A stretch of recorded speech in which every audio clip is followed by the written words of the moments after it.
Os damos la bienvenida a un nuevo episodio de Double M, el podcast donde exploramos cómo hacer negocios en el sudeste asiático de manera legal, sus regulaciones, estrategias y experiencias reales de la mano de profesionales. ¡Comenzamos!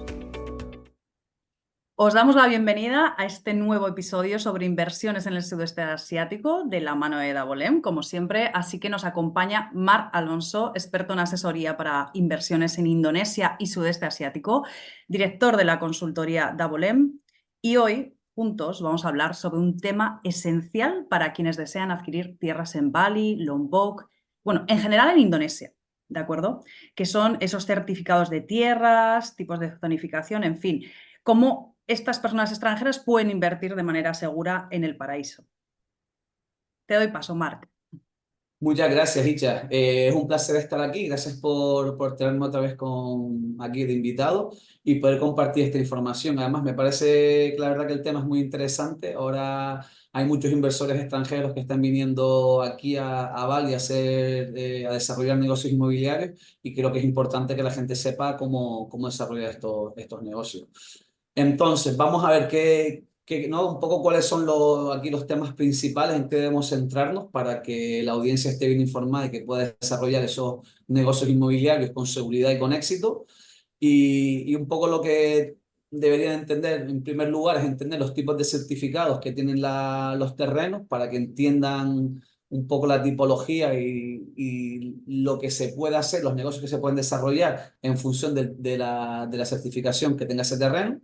Luego, la zonificación, que está relacionada con la anterior, muy importante, ¿no? La zona final es lo que te va a determinar qué negocios se pueden desarrollar o qué se puede hacer o qué no.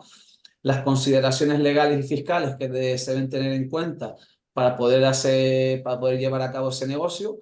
Y luego, por último, también pues, los procesos legales y un poco la estructura que le permitiría a un extranjero poder tener la propiedad y, sobre todo, poder realizar una explotación de ese terreno, que al final es de lo que se trata, ¿no? Mucha gente lo que quiere es pues, hacer ese negocio, pues obviamente hay que seguir unos procesos legales para poder monetarizar esa inversión.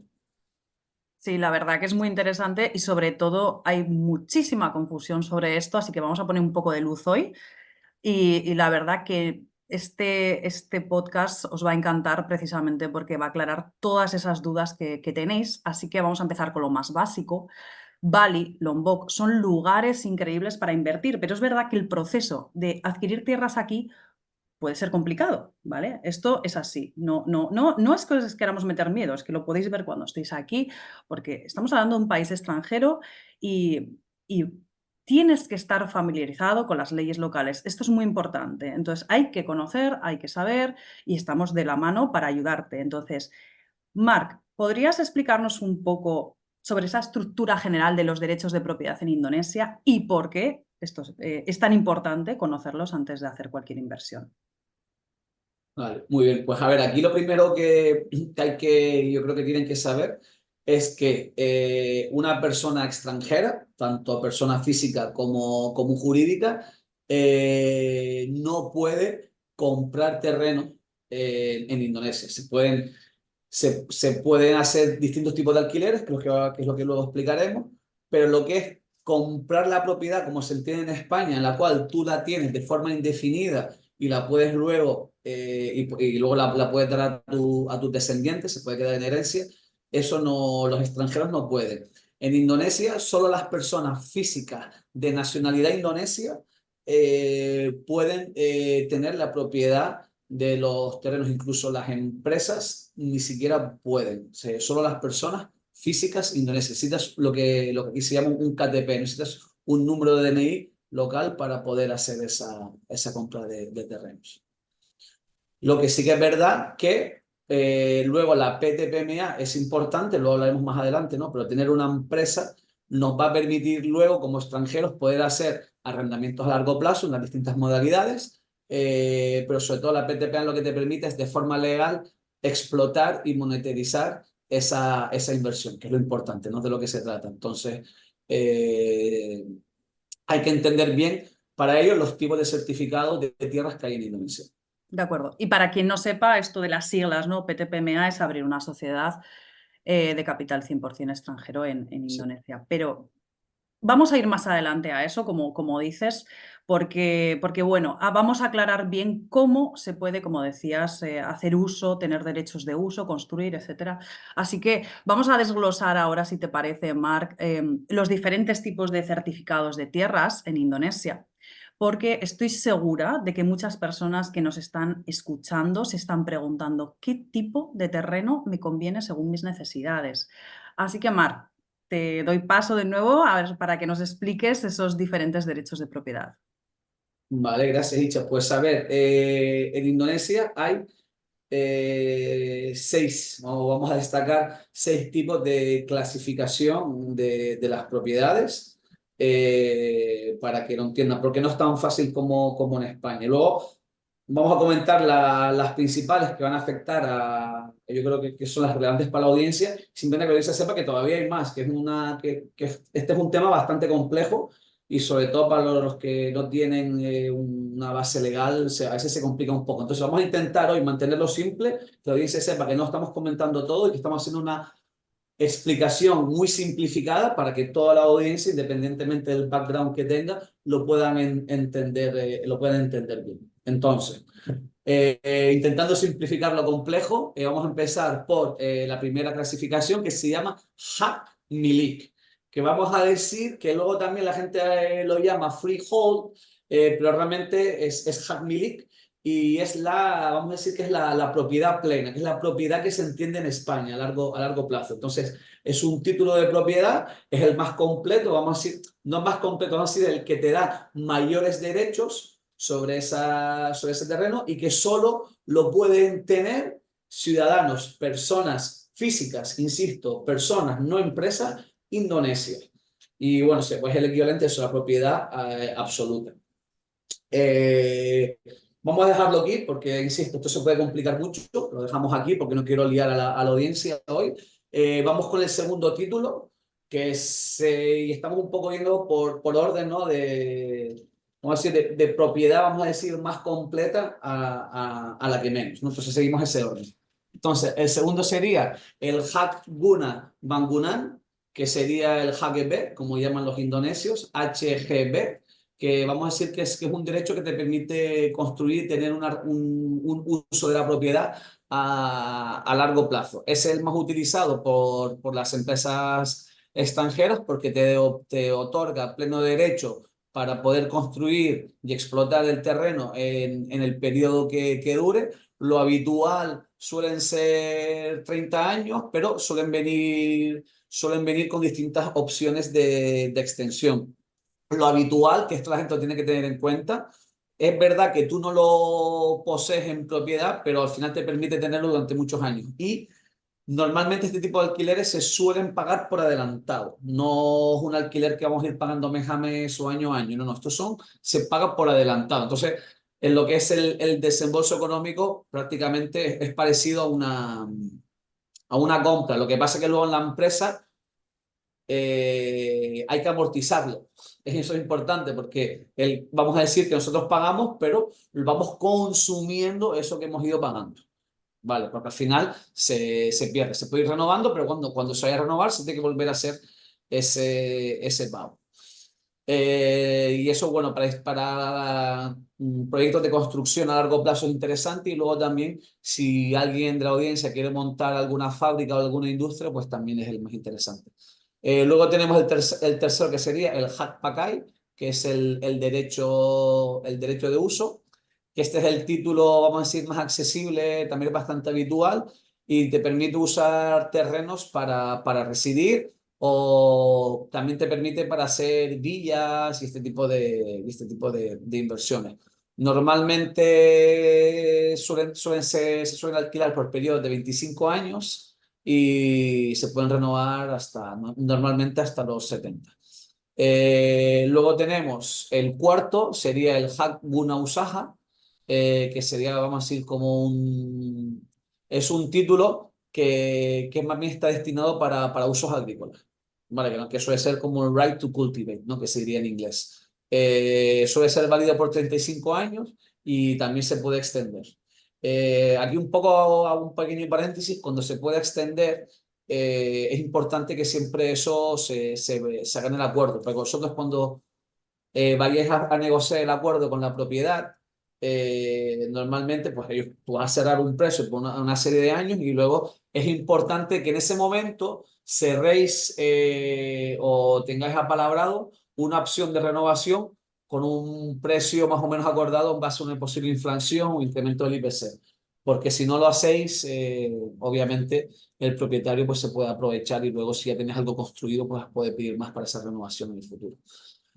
Bueno, hecho ese pequeño paréntesis, vuelvo al quinto, que sería el Hacksewa, que también es muy habitual, que al final es el lease, hay gente también que lo llaman leasehold, ¿vale? Al final sí que ese es un acuerdo de puro arrendamiento, es más parecido a lo que es al formato de alquiler que tenemos en España y es el más habitual para actividades comerciales y residenciales a corto o medio plazo. Aquí simplemente esto, insisto, es un alquiler por un tiempo definido y es muy común también. Y ya luego, por último, que quizás para los que quieren hacer negocios en Bali y en Lombok no es tan atractivo, pero bueno, los que vivan en Java, en las grandes ciudades, pues sí que es interesante, porque también hay parte de la audiencia que vivirán pues, en Yakarta, en Surabaya, en estas ciudades, en Bandung, que son ciudades que también están bien, por cierto, que Indonesia no es solo Bali y Lombok, eh, que sería el Strata Title. El Strata Title solo, vamos a decir que solo se puede, o solo está disponible en apartamentos. Normalmente suelen ser en edificios que lo más habitual son apartamentos. Y este es un título que te permite realmente tener la propiedad como entendemos en España. Vamos a decir que es una exención que da el gobierno en el cual permite a los extranjeros tener propiedad plena y a largo plazo de una propiedad, pero siempre suele ser de propiedades verticales, siempre suele ser apartamentos y grandes edificaciones. Entonces, bueno, tú lo tienes durante ese periodo. Que luego tiene otros detalles a tener en cuenta, que ya luego comentaré más adelante, pero bueno, la audiencia que sepa que se está planteándose también un strata title, que tengan en cuenta que los apartamentos hechos en Indonesia pues tienen una vida útil determinada y que luego una vez esa vida útil se acaba, normalmente el edificio se derruye y se vuelve a hacer otra edificación. En ese caso, el que tenga el strata title, tú lo que tienes es como decir, como un porcentaje. Vamos a decir que tiene 100 metros construidos, que el terreno son 100 metros, que está construido, pero luego los apartamentos tienes 1000 metros construidos. Entonces vamos a decir que tú tendrías el porcentaje de lo que tienes construido, de lo que mide tu apartamento dentro de esos 1000 metros dividido por el número de metros que tienen ahí, que tienes. Es un poco complicado, si alguien más adelante quiere hacer un certificado de Hack Me, lo podemos explicar, pero bueno, que ahí sí que tendrías ese derecho.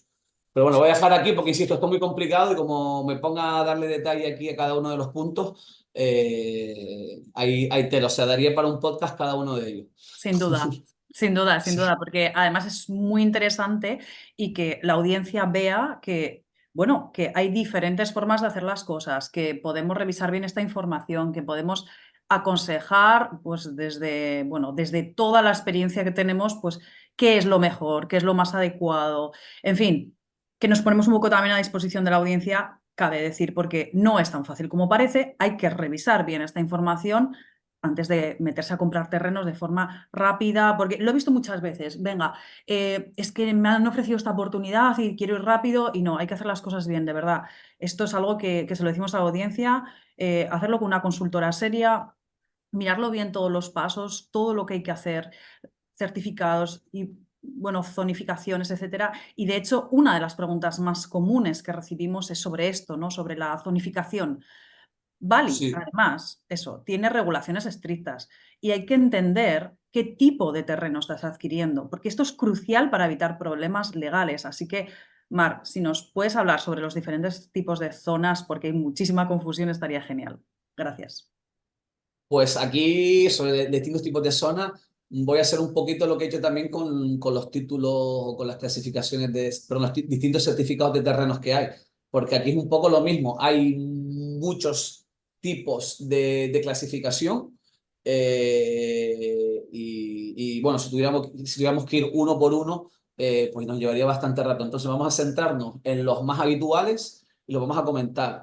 Aquí lo primero también que quiero comentar a la audiencia es que obviamente aquí estamos resumiendo y le estamos intentando simplificar una materia que es bastante compleja. Entonces obviamente no vamos a poder dar toda la información específica de cada tipo de terrenos que hay.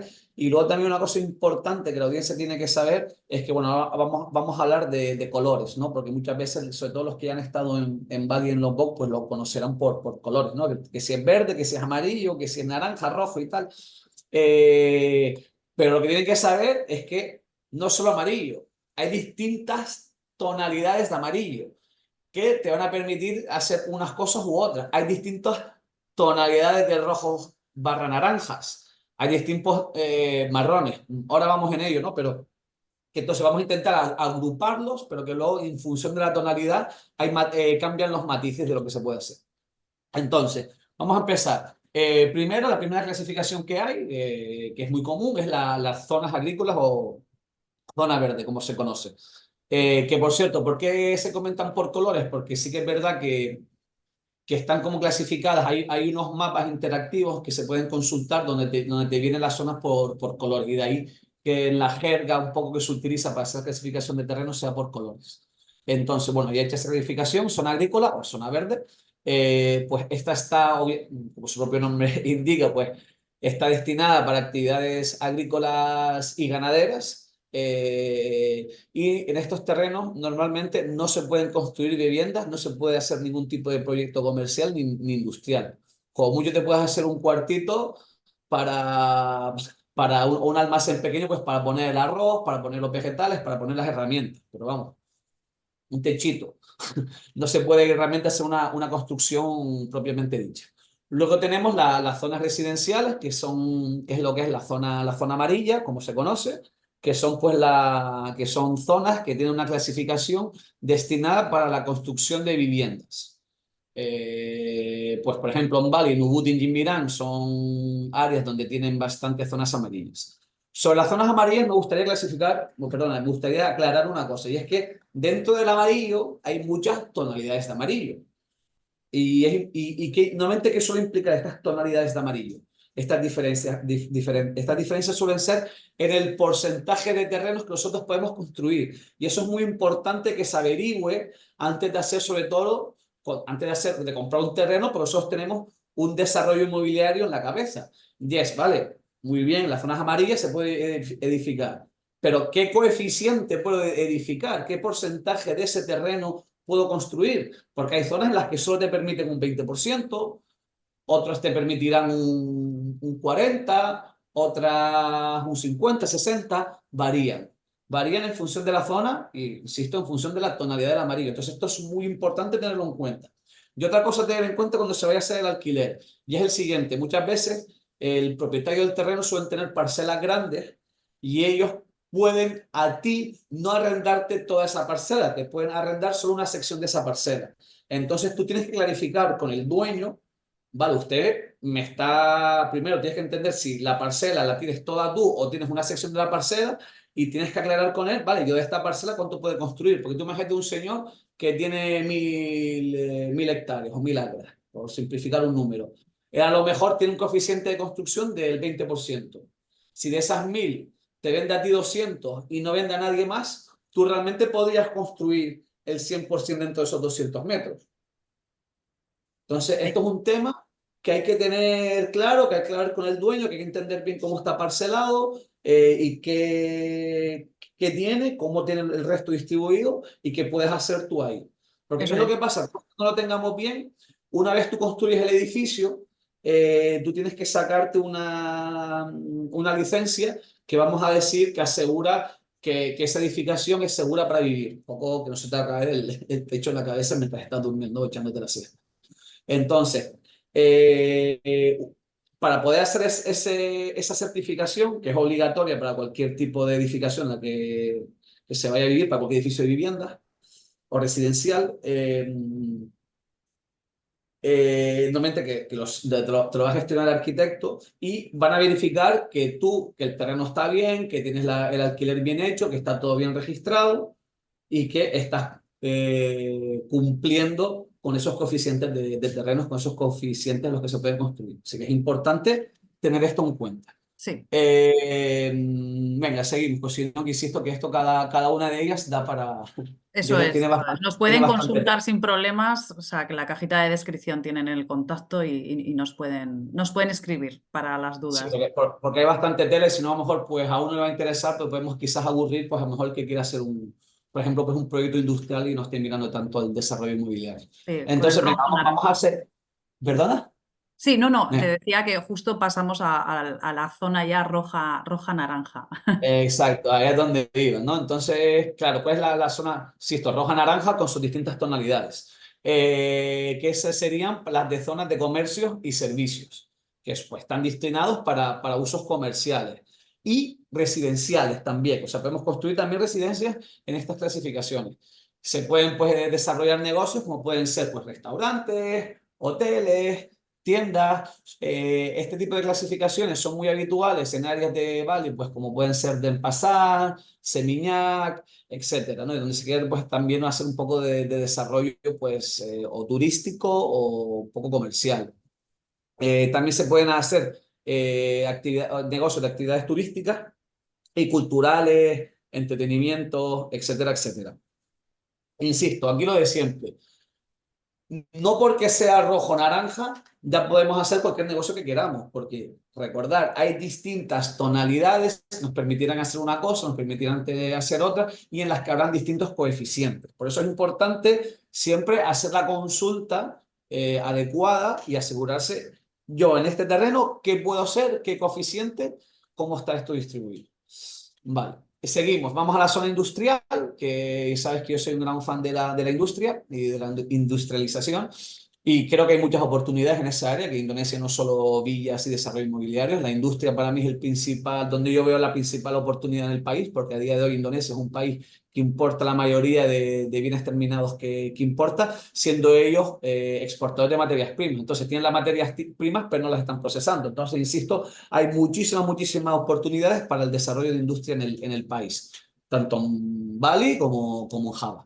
Entonces, si queremos hacer un negocio industrial, tenemos que irnos a una propiedad normalmente de lo que llaman marrón o zona industrial, que son terrenas, que son áreas destinadas a eso, a usos industriales, donde nosotros pues podremos desarrollar negocios pues, de manufactura, procesados, etcétera, etcétera. E insisto, hay distintos tipos de tonalidades de marrón.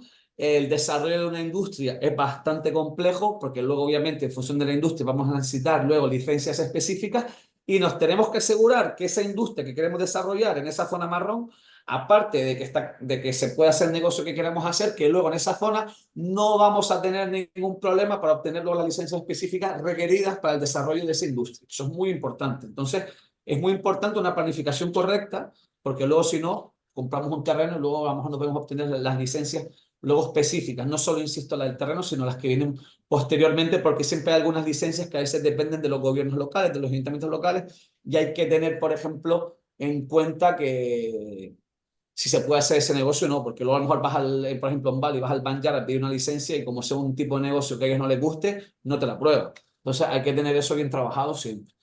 Entonces, bueno, sería la parte marrón y insisto, voy a parar otra vez aquí porque esto también aquí hay mucha tela que cortar. Entonces, seguimos. Vamos a la zona púrpura, que serían terrenos gubernamentales, que serían pues terrenos totalmente destinados a edificios públicos, servicios públicos, instalaciones educativas, administrativas, etcétera, etcétera. Normalmente estos terrenos suelen ser propiedad del gobierno, no van a estar en venta, pero lo digo por si lo veis un día en los mapitas estos de colores de Bali de Lombok, para ver a dónde puedes encontrar la propiedad con la clasificación que estáis buscando, pues si ves algo púrpura, olvidaos porque probablemente ya sea del gobierno. Seguimos, tenemos luego zona gris, que sería más bien zona de oficinas y negocios más administrativos, donde puedes tener pues, oficinas de varios pisos, donde se suelen hacer luego desarrollos de rupos, que son estos edificios de oficinas muy típicos en Indonesia de 3 plantas, que están unos pegaditos a los otros. Pues bueno, esos suelen ser en zona gris, ¿vale? Para temas de oficinas, negocios, etcétera, etcétera. Luego también tenemos la rosa o los púrpuras claros, ahí ya entramos ya ves en claro oscuro, que sería pues zonas más enfocadas a negocios turísticos.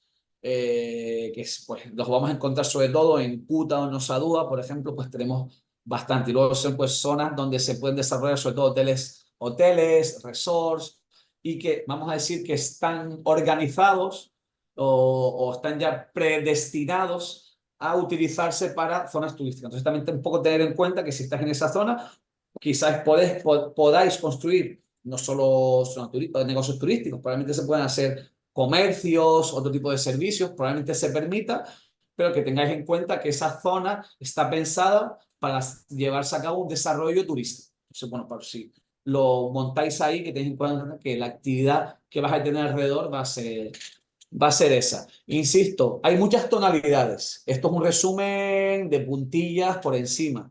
Un tema que hay que trabajar, que hay que desarrollar y si se quiere sobre todo plantear una inversión, obviamente comprar un terreno es caro, cuesta dinero.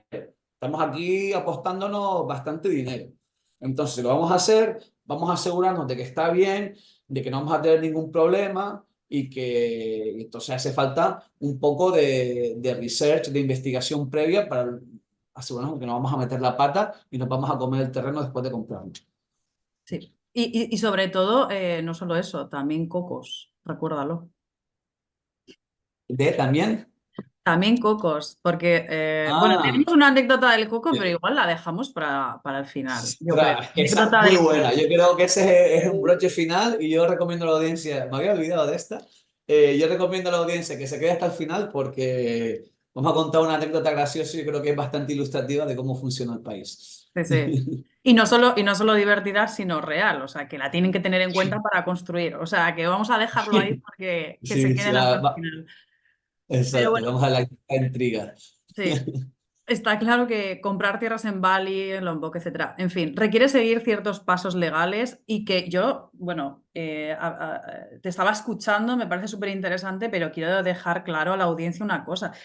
De verdad que es mucho más fácil de lo que parece, lo que pasa que, bueno, lo que hay que hacer es mirar las cosas bien, bajo la legalidad vigente, y que para eso están las consultoras, para eso estamos también nosotras, aquí en Bali, para poder, de alguna manera, Bali, en Yakarta, en otras partes del sudeste asiático, porque tenemos oficinas en otras partes del sudeste asiático, como Vietnam, Tailandia, etcétera. O sea, de paso lo quiero decir, pero es cierto que estamos para poder revisarlo todo, para que no tengas dolores de cabeza, para que sigas todos los pasos legales.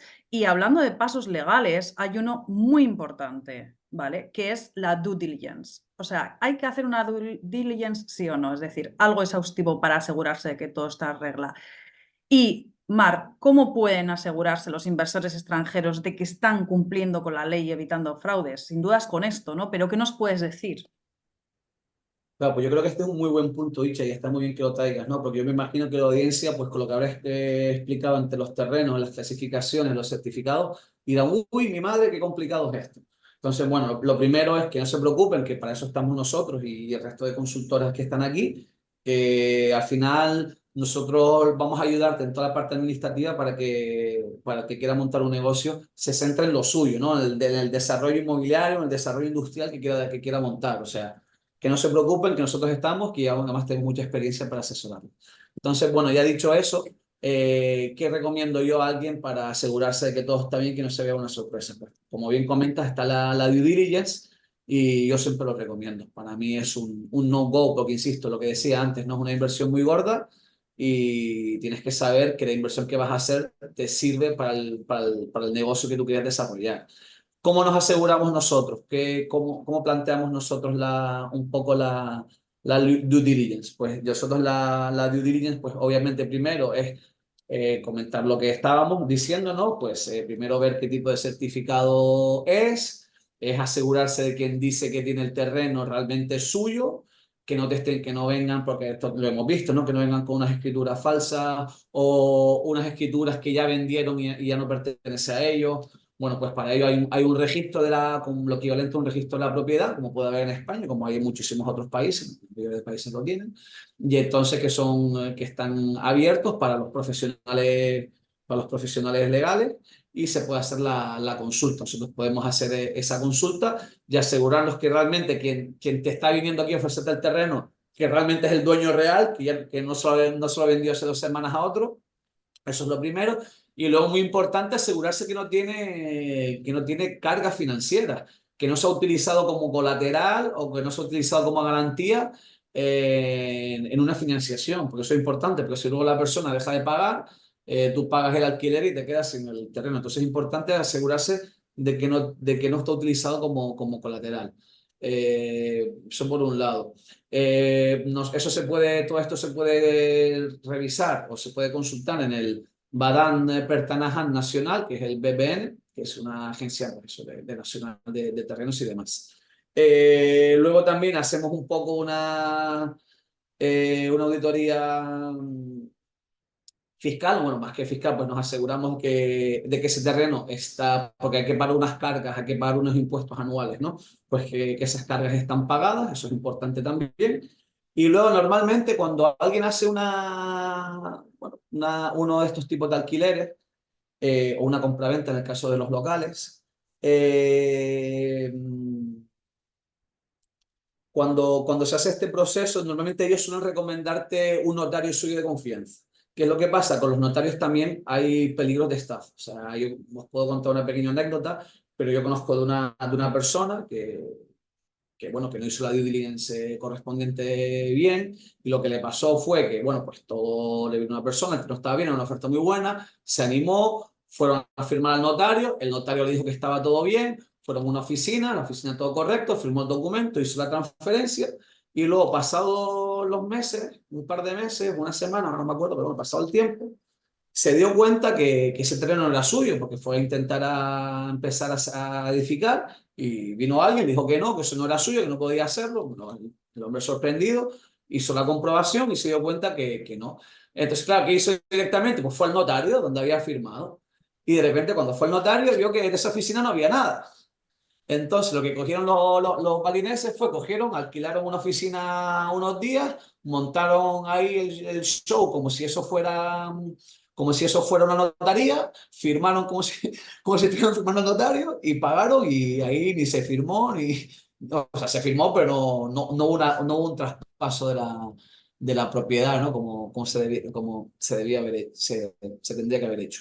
Entonces, bueno, esas cosas pasan y nosotros lo que hacemos en esos casos, pues verificar que el notario existe, que está correctamente colegiado, y nosotros llamamos pues también a la Asociación de Notarios de Indonesia y aseguramos que el notario es veraz, que funciona y que no ha tenido no se ha reportado ni ha tenido ningún problema ni ninguna queja sobre su ética.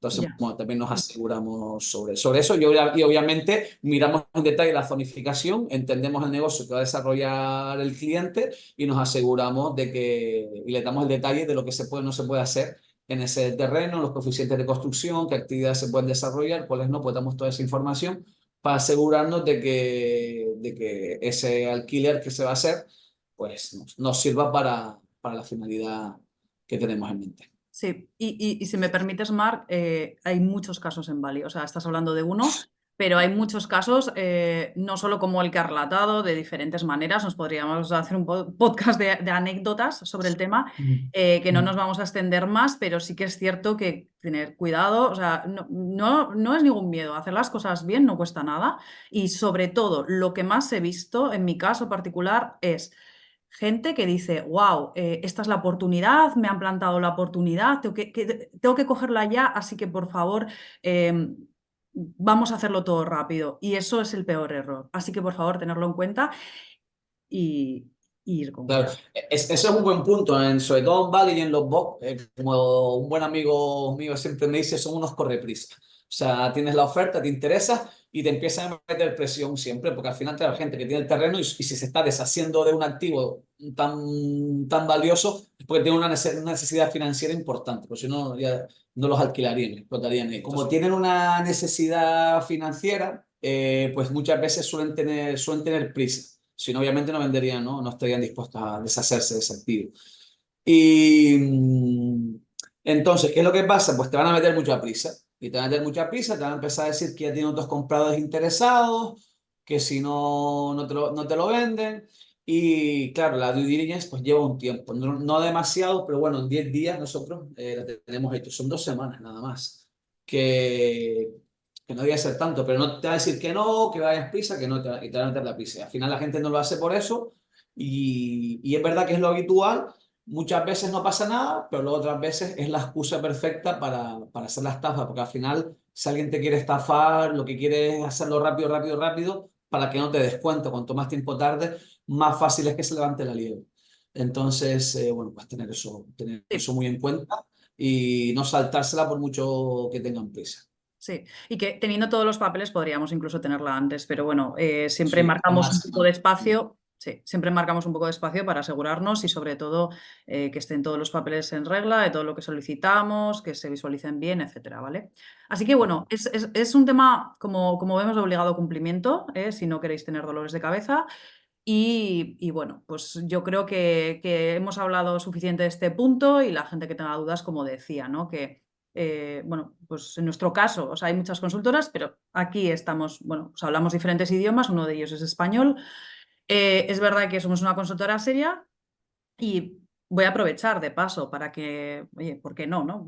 Quienes no nos conozcan, Davolem, ¿no? Podéis, de hecho, seguirnos, darle aquí a la campanita para recibir esas notificaciones de nuestros vídeos, que son muy valiosos desde mi punto de vista, porque, bueno, damos toda la información veraz basada en las leyes, en las regulaciones. Además, nos podéis comentar vuestras preguntas aquí, que las estamos esperando.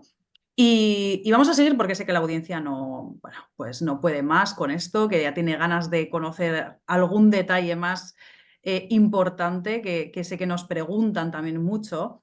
Y vale, los extranjeros pueden invertir en terrenos o propiedades en Indonesia, pero es que, claro, las leyes parecen ser restrictivas, ¿no? Así que, Marc, ¿qué opciones tienen? Así es, sí, que así es. Las leyes aquí son bastante claras en cuanto a lo que pueden hacer los extranjeros y lo que no con un terreno. Y hay distintas maneras legales de acceder a esos derechos o bienes de construcción. Realmente aquí hay tres que son las más comunes. Las dos primeras ya las hemos comentado antes, pero bueno, las voy a mencionar ahora rápidamente. Una sería el Hak Pakai, que es el derecho de uso, el right to use, que como comenté, este título es el más accesible para los extranjeros que desean usar las tierras para residir en Indonesia. ¿Vale? Y pues eso se utilizar mucho en Lombok, en Bali, cuando te permite residir de forma legal. Luego, por otro lado, tenemos los contratos de arrendamiento, de alquileres, más parecidos a los dos tipos de alquileres que hay en España, de terrenos y propiedades, que es el Hak Sewa, que Sewa es literalmente traducir alquiler en indonesio.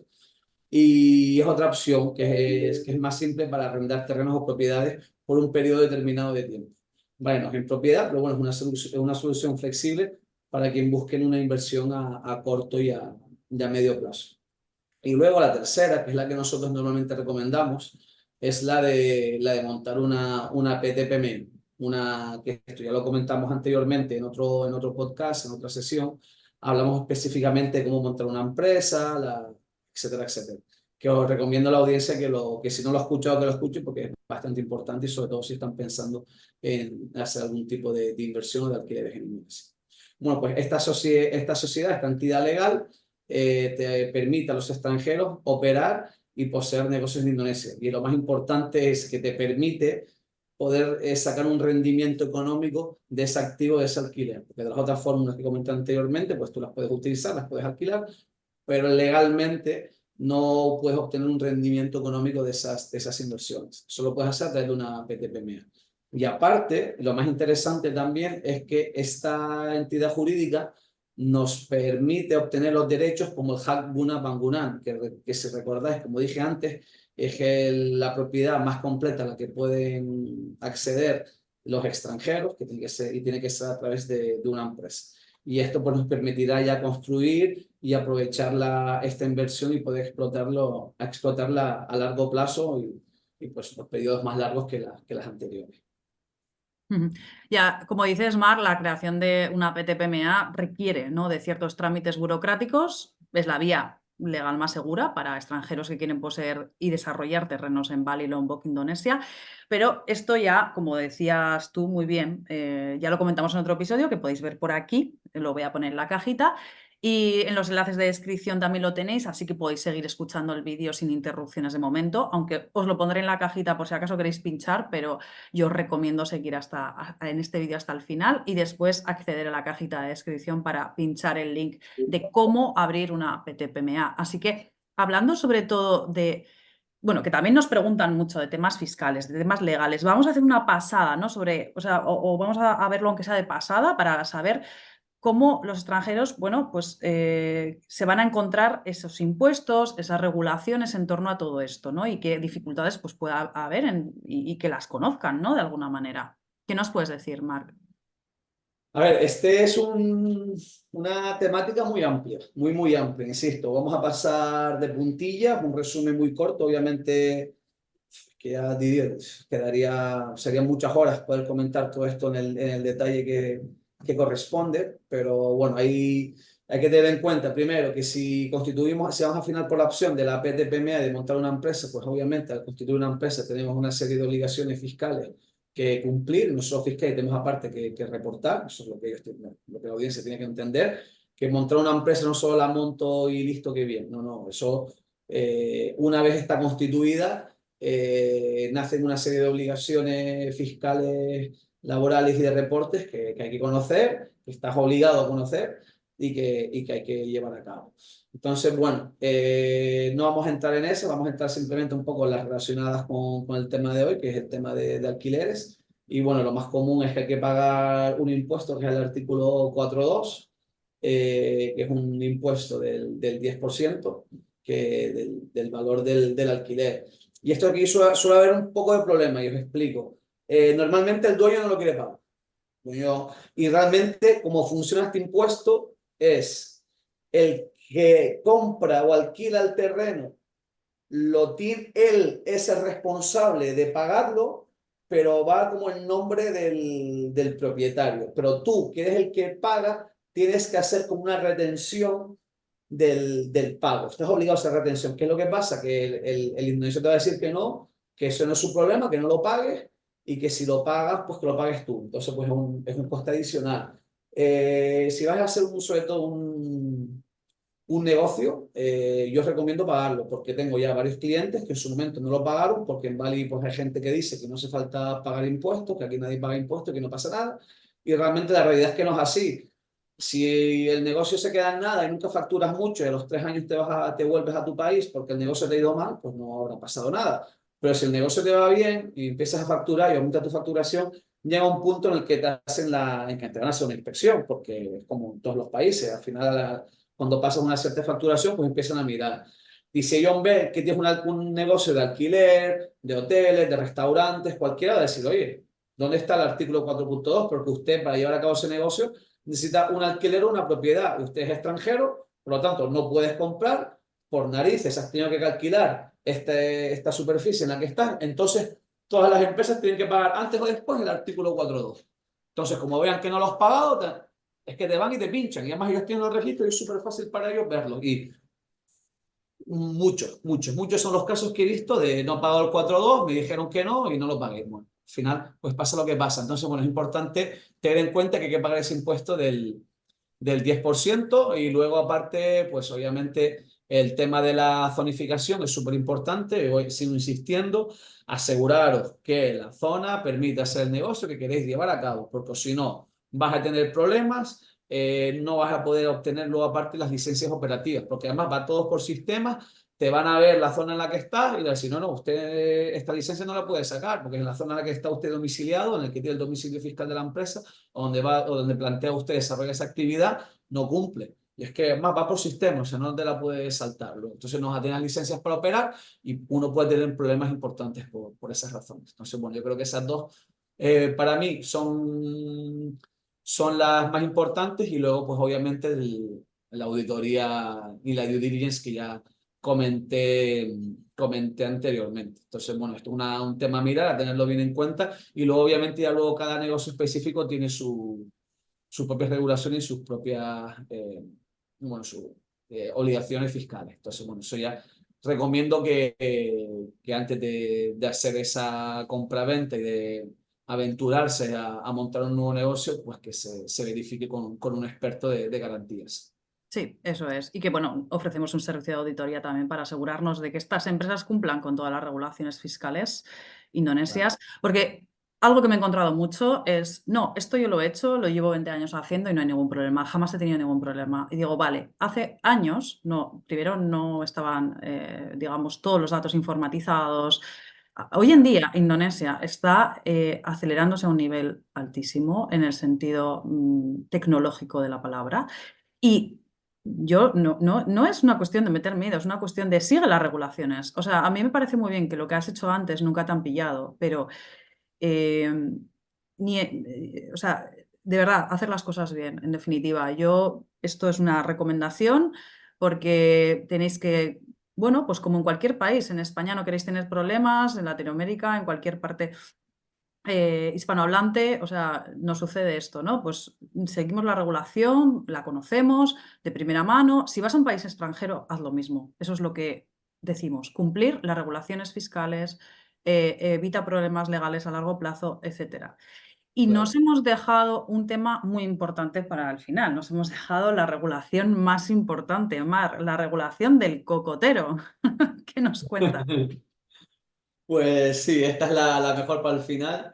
Y la verdad que esto es una anécdota muy graciosa. Entonces, bueno, los que hayan estado ya en Indonesia y en Bali, probablemente se darán cuenta que en Bali no vamos a encontrar nunca ningún edificio más de 4 o 5 plantas. No hay grandes edificios.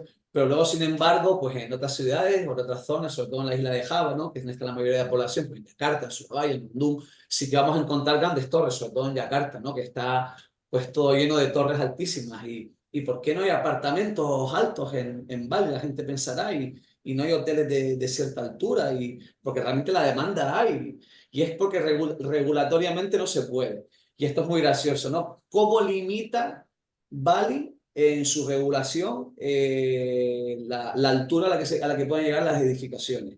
Pues la ley específicamente dice que ningún edificio construido en Bali podrá tener una altura superior a un árbol de cocotero maduro. Y realmente, sé que es una coña, pero la ley especifica eso, que no puede ser más alto que un cocotero ya pues adulto, maduro, como se quiera definir. Entonces, nunca vais a ver ningún edificio más alto que un cocotero, pues ya, un cocotero adulto. Eso es, eso es. Y de hecho, yo creo que es una de la magia que tiene Bali, ¿no? Está claro. Y la anécdota que tengo yo, que no sé si será cierto o no, a mí me contaron que trajeron un cocotero bastante adulto, ¿no? Y bastante alto, claro está, de Java para precisamente construir un poco más alto. Eso a algún balinés que se le ocurrió decir, venga, no, aquí Vamos, tenemos. para ponerlo al lado, ¿no? Decir, mira, si este Claro. cocotero es más alto, déjame construir una planta más, ¿no?